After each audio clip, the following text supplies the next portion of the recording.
Now, the Action Comics #2, which I can just get into this time because I don't have to explain the history of Siegel and Schuster, so this will be much shorter. And what can I say about this issue? It's more of the same as Action Comics #1.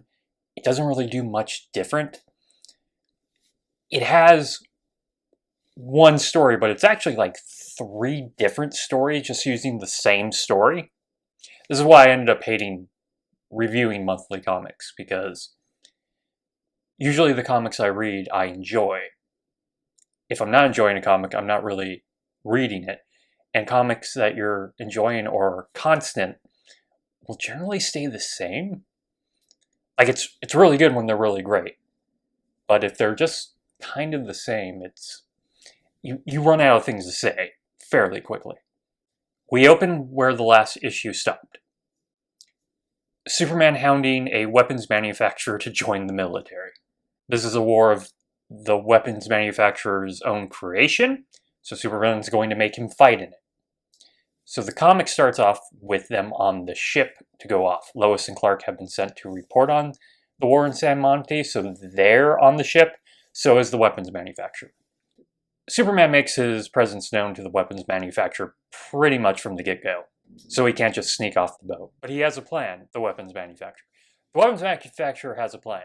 He's going to get some guys, he's going to have them beat up Superman. This seems to be Superman's greatest weakness for early on in the comics. A, he's really easy to sneak up on, and B, he's really easy to throw off things. Like, sneak up right from behind and just toss him off things. This happens several times, and you would think a guy who can take a bullet would be hard to throw off something, but no, fairly easy. Well, that's not the whole story. They manage to shove him through the railing. They actually break the railing doing it. The manufacturer welches on the pavement. They don't take that well. They're going to beat the pavement out of them. Superman, of course, easily swims back onto the ship, jumps on, and saves the weapons manufacturer for a problem of his own creation. Eventually, they get to the war, and he joins it, and we do see him in the war being terrified, but not harmed. And we don't really spend much time with him, with the weapons manufacturer in war. It's kind of a weakness of the story. Lois has a small part where she's mistaken for a spy. I believe I referenced last time that artists, especially Schuster, has this issue of giving all brunette women the same haircut, and they're drawn the exact same way. So every time you see Lois in a comic book, or a brunette in a comic book, during this time, you think it's Lois until told otherwise. And yeah, she looks exactly like the spy in this comic. That's actually the point. This is the only time where that's actually important. All the other times, not important. So the military mistakens Lois as the spy, capture her, they're going to execute her. And for the second issue in a row, Superman jumps right in and saves her. It's her purpose. No characterization. Well, a little characterization. None in this issue. But to be there and have to be saved. That is why she's in these comics. It's very disappointing. I have to put up with it for an unbearable amount of comics, to be honest. So once Superman feels he has made his point, he grabs the military leaders of both sides, so the American side and the San Monte side, and forces them to negotiate with each other. They realize this is not really their problem. They have no animosity towards each other, and just end the war there. They actually understand who's causing the war. It's a nice thought that both men wouldn't kill each other over their country. I don't believe that would really happen. But this is a comic where God-Man protects a city. So it's a nice thought. I'd rather live in this fantasy. There are some inconsistency with the colors. That is, once again, not a very fair critique. There are many guys working on this with a short amount of time. Sometimes they pass it to each other. It would explain why colors do not match each other, especially on early days where you're being cheap. This happens on animation. Look how often color changes to characters in early Simpsons. It's an unfortunate thing that happens. It's a very easy thing for me to talk about. The war manufacturer suit was a different shade of purple. What a thing to complain about. It was I think a lighter shade of purple in issue 1, but then in this issue it's darker.